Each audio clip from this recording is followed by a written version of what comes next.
Il y a une leçon propre à cette parabole de l'ivraie dans le champ de blé. Cette façon est celle de la patience, à mettre en œuvre le constat du mal, à mettre en œuvre non par simple vertu raisonnable, comme on le trouve chez les moralistes de l'Antiquité, mais à l'école de celle que Dieu, qui est lui, par sa puissance et sa bonté, le seul maître du temps et le juge définitif, devant qui chacun de nous devra comparaître. Cette réalité du jugement dernier et définitif de tous les acteurs de l'histoire, et chacun en est un, qu'il le veuille ou non, revient d'ailleurs quasi à chaque parabole. Le Seigneur y insiste car il y a une inconscience périlleuse à oublier qu'il nous faut toujours veiller. Pour le reconnaître et lui ouvrir quand il frappera à cette porte. Il y a aussi des détails évocateurs particuliers. Par exemple, les moissonneurs, ce sont les anges. Mais d'autres paraboles disent que les anges feront le tri entre les sauvés et les damnés. Ou encore qu'ils enlèveront le royaume des cieux à ceux qui font le mal. Et les pères de l'Église expliquent que les anges le font parce qu'ils sont les témoins invisibles, mais bien réels, de tout ce que nous faisons. Même les acteurs qui nous inspirent le bien, si on les prie. Ainsi, nous devons toujours nous souvenir que chacun de nous a un ange gardien, qu'il faut le prier, parce qu'il nous protège, il nous aide sur les chemins au milieu des embûches du malin. Ainsi, nous devons penser que nous avons un ange gardien qui est là pour nous protéger, pour nous aider à prendre le bon chemin. Il y a surtout la leçon fondamentale qui porte sur le royaume de Dieu, où un de ses aspects essentiels est ici, c'est le fait que nous avons à collaborer volontairement. Nous ne devons pas dormir, car l'ivraie est semée pendant que nous dormions, c'est-à-dire par négligence. Nous ne sommes pas les maîtres du temps et de la croissance du bon gré. Et sa venue, c'est pourquoi saint Marc ajoute la parabole du sénévé, dont la graine minuscule devient peu à peu un arbre géant, sans même mentionner un travail du jardinier. Parce que la plante pousse même sans le jardinier. Et celle du levain, dont la femme, après l'avoir enfoui, n'a qu'à attendre que la pâte ait pris le temps de lever. Il faut bien sûr semer la graine et enfouir le levain, mais nous ne sommes, dit Jésus, que des serviteurs, non pas inutiles, mais quelconques. Ce n'est pas nous qui produirons le bien, et le royaume des cieux, ce n'est pas nous qui l'enlèverons définitivement.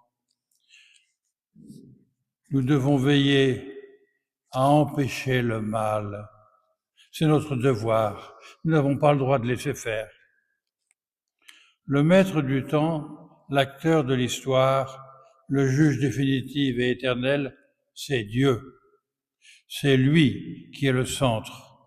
C'est lui qui nous a créés. C'est lui qui nous a sauvés.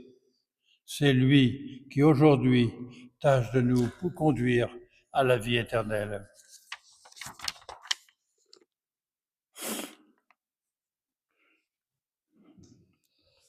Je voudrais conclure avec les paroles du pape Benoît XVI en 2011.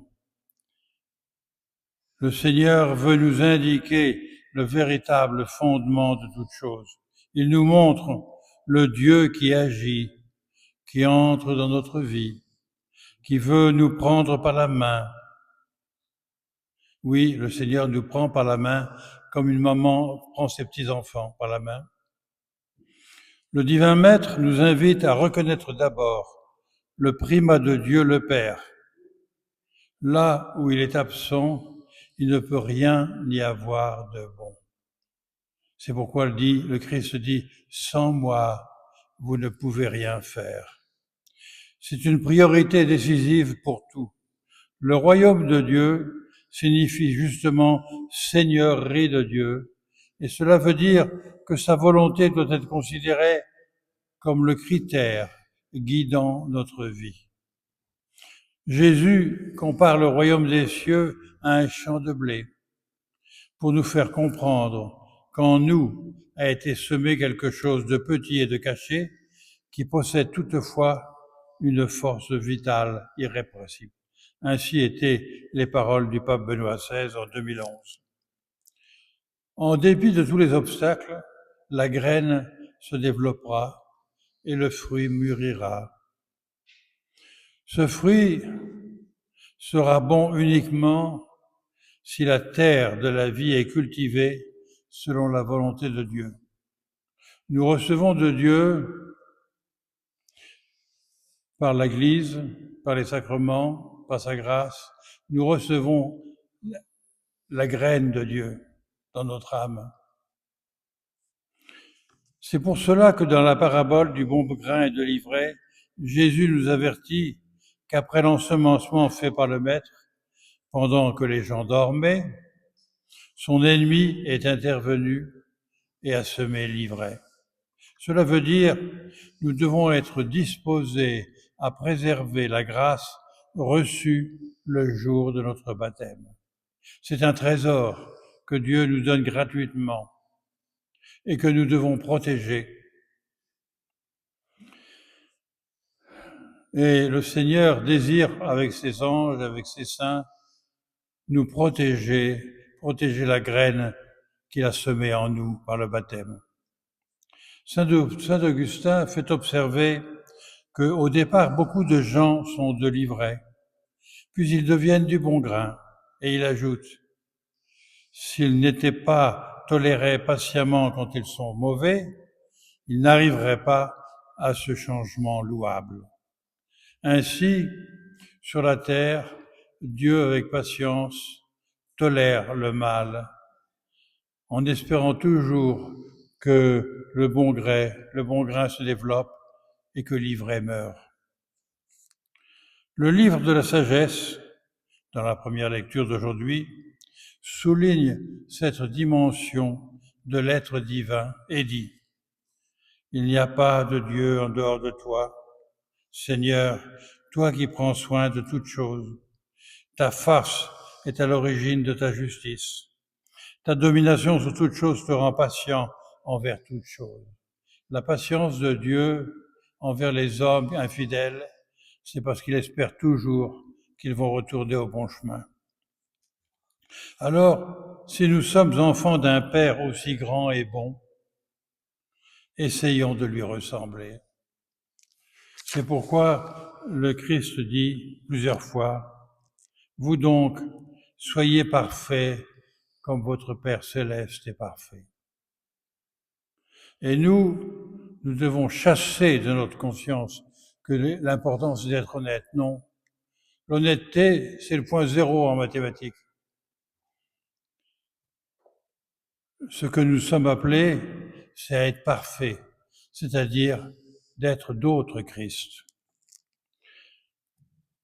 Seigneur Jésus-Christ, tu nous enseignes par tes paraboles, ne permets pas que nous perdions espoir en voyant l'ivraie qui envahit tes champs.